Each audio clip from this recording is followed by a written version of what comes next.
14টি ভুলের কারণে নিজের অজান্তেই আমাদের পরিবারে নেমে আসে ভয়াবহ দারিদ্র্য।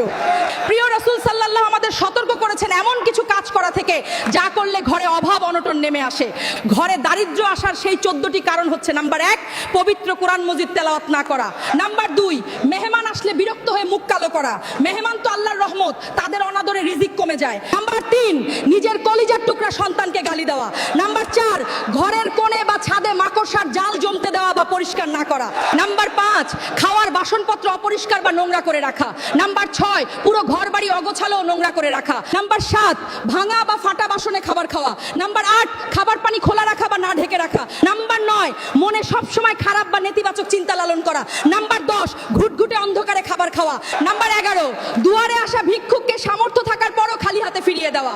নাম্বার 12, খাবারে বা পানীয়তে ফু দিয়ে পান করা। নাম্বার 13, সূর্য ওঠার পরও অলস হয়ে ঘুমিয়ে থাকা। নাম্বার 14, বিছানায় বসে খাবার খাওয়া। আসুন আজ থেকেই এই অভ্যাসগুলো পরিবর্তন করি। আল্লাহ পাক আমাদের সবাইকে হালাল এবং বরকতপূর্ণ রিজিক দান করুন। আমিন।